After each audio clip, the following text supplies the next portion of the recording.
Xin chào các bạn. Ngày hôm nay mình mời mọi người cùng mình vào bếp để nấu món thịt ba chỉ chiên giòn, hay còn gọi là thịt ba dọi chiên giòn bì. Với món thịt ba chỉ chiên giòn bì này thì mọi người vẫn thường hay ra quán mua về ăn mà cảm thấy bì nó rất là giòn, ăn giòn tan, đúng không ạ?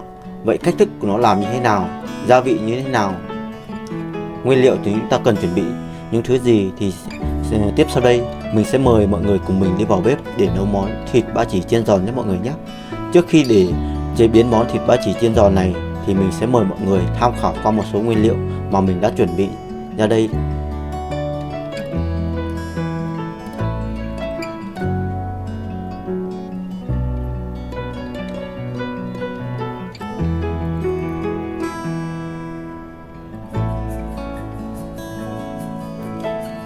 Để làm được món thịt ba chỉ chiên giòn ngày hôm nay thì mình có chuẩn bị ra đây đó là 1,2 kg thịt ba chỉ nhé mọi người nhé.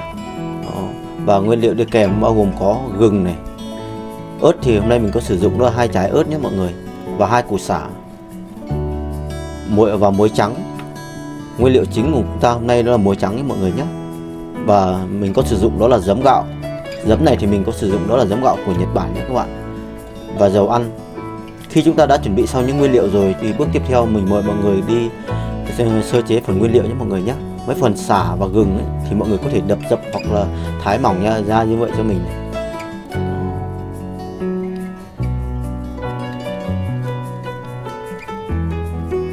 Với phần sả và gừng này thì chút nữa chúng ta sẽ cho vào phần để luộc cái phần thịt nhé, để nó được thơm hơn nhé mọi người nhé.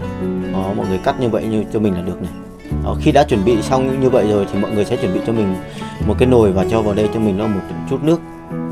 Và chúng ta sẽ cho cái phần gừng với lại sả với ớt này vào. Mọi người cho hết vào đây cho mình.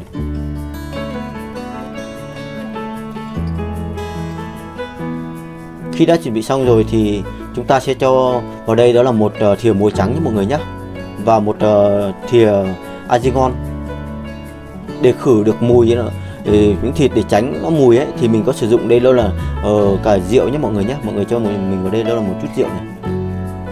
Mọi người cũng có thể cho thêm hành vào nhé mọi người nhé. Và giờ mình sẽ đem phần thịt này đi luộc này. Chúng ta lưu ý là khi chúng ta luộc phần thịt này thì chúng ta sẽ luộc cái phần bì nhiều hơn nhé mọi người. Đó, chúng ta luộc phần bì này thì chút nữa chúng ta tiện nó sẽ xăm thì nó sẽ tiện hơn nhé mọi người nhé. Và chúng ta sẽ để luộc trong tầm khoảng 20 phút nhé mọi người. Và thịt như vậy là thịt của mình đã được 20 phút rồi mọi người. Và chúng ta sẽ vớt ra. Khi chúng ta vớt miếng thịt ra ấy, thì chúng ta kiểm tra xem là trên miếng thịt nó còn rất nhiều là vết dơ bẩn ấy, nó bám trên đấy thì chúng ta sẽ đi rửa lại và cho nó sạch nhé mọi người nhé. Mình sẽ đem đi rửa. Trong quá trình chúng ta rửa ấy thì chúng ta sẽ kiểm tra xem là còn lông hay không, thì chúng ta sẽ dùng dao chúng ta cạo và lại một lần cho nó sạch nhé mọi người nhé. Đó, như vậy là được này mọi người. Để tiện cho phần chiên thì mình sẽ cắt đôi miếng thịt ra mọi người nhé. Nếu như mọi người mà có chảo to hoặc là nồi to thì mọi người có thể là để nguyên cả tảng cũng được. Mọi người cắt đôi và mọi người sẽ xăm hết cái phần bì này cho mình. Đó, mọi người xăm nó càng kỹ càng tốt nhé mọi người nhé. Mọi người xăm hết phần bì cho mình. Đó, đã xăm hết này. Mục đích chúng ta xăm như vậy ấy, để chút nữa ta quay lên ấy thì nó sẽ được nổ bì đẹp hơn nhé mọi người. Đó, mình xăm rất là kỹ này mọi người này. Như vậy là xong này. Bước tiếp theo thì chúng ta sẽ đi ướp phần bì nhé mọi người nhé. Mọi người cho mình vào đây đó là một chút giấm nhé. Đó, mọi người cho giấm vào đây cho mình. Khi chúng ta cho giấm vào rồi thì chúng ta sẽ cho thịt vào để ướp nhé mọi người nhé. Chúng ta lưu ý là chúng ta chỉ ướp nguyên cái phần bì thôi nhé mọi người. Và chúng ta sẽ cho một chút muối trắng, sát một chút muối trắng vào bên trên này cho mình. Muối trắng này có tác dụng là khi chúng ta quay lên ấy thì nó ăn miếng thịt nó sẽ khô và giòn hơn. Và chúng ta lưu ý là chúng ta không nên sát quá nhiều nhé. Sát nhiều quá là nó sẽ bị đậm miếng thịt, ăn nó sẽ không được ngon đấy. Chúng ta sát kỹ như vậy rồi thì chúng ta sẽ ướp trong vòng cho mình tầm khoảng 5 phút là được rồi mọi người này. Đó, chúng ta sát kỹ vào cho mình.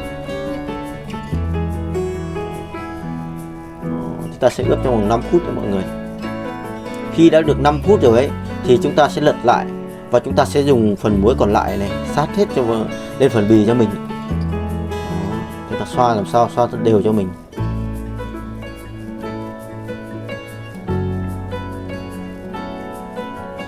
Muối với lại phần giấm này có tác dụng rồi. Khi chúng ta thoa đều như vậy này thì chút nữa chúng ta quay lên ấy, bì nó sẽ được nổ và giòn và lên màu nó rất là đẹp nhé mọi người nhé. Đó, như vậy là được này mọi người. Và mình sẽ đem đi ủ trong tầm khoảng 30 phút nhé. Nếu mọi người có thời gian mọi người có thể ủ lâu hơn cũng được.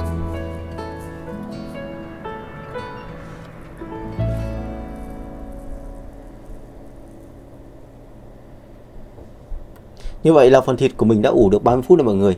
Và giờ mình sẽ đem đi chiên nhé mọi người nhé. Để chiên thì mọi người sẽ chuẩn bị cho mình một chảo dầu như vậy.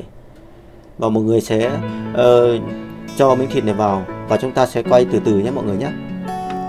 Có rất là nhiều cách quay, các bạn có thể là sẽ quay trực tiếp để cho nó đổ bì rồi mọi người sẽ ủ bì sau, nhưng mà với mình thì mình sẽ ủ cho để nó dần dần nhé mọi người nhé. Đó, mọi người nhỏ lửa này.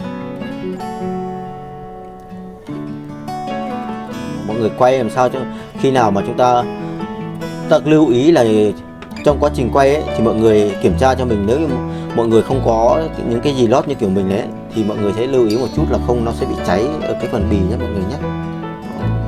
Mình không dùng phần lót bởi vì là mình đảo thường xuyên nên nó sẽ không bị sao. Khi chúng ta đã thấy nó vàng rồi thì chúng ta sẽ lật lại nhé mọi người.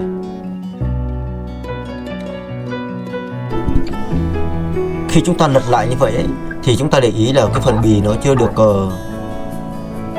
vàng đều thì chúng ta sẽ dưới phần mỡ lại nhé cho nó vàng đều vào nhé mọi người nhé. Đó, khi vàng như vậy là được kìa. Chúng ta sẽ vớt một miếng ra và bắt đầu chúng ta sẽ ép bì nhé mọi người. Đó, lúc ép bì này thì mọi người lưu ý là chúng ta hãy bật lửa lên to một chút nhé, để ép làm sao phần bì này nó sẽ nổ được đều hơn.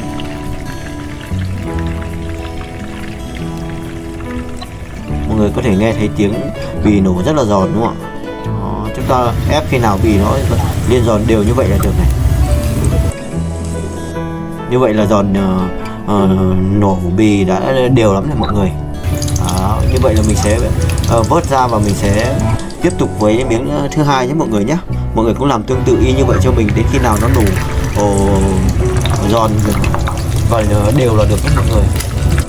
Mọi người có thể nghe thấy tiếng nó nổ rất là giòn đúng không ạ? Đó, như vậy là được này mọi người. Và tiếp theo chúng ta sẽ ủ nhé, ủ một thời gian nữa thì chúng ta sẽ vớt ra này mọi người.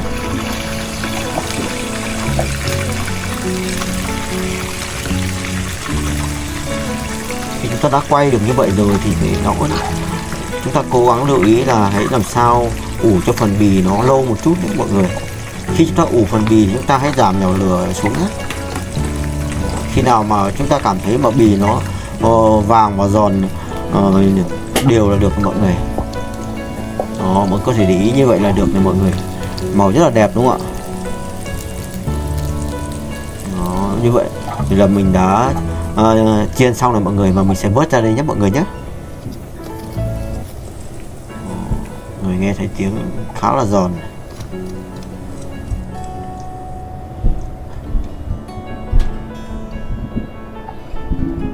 Đây là thành quả của mình này mọi người.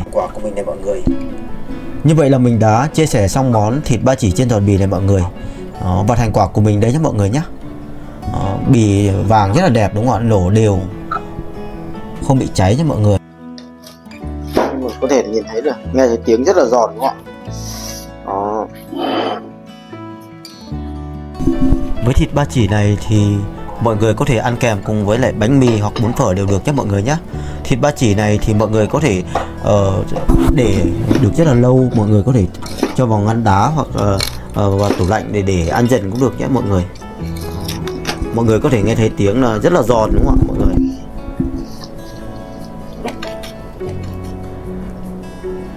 Như vậy là mình đã chia sẻ xong món thịt ba chỉ chiên giòn bì này mọi người.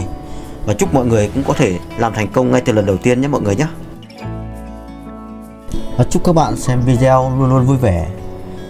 Và nhớ đăng ký kênh ủng hộ mình để đón tiếp theo những video của mình nhé mọi người nhé. Cảm ơn mọi người rất là nhiều. Hẹn mọi người ở những video tiếp theo nhé mọi người.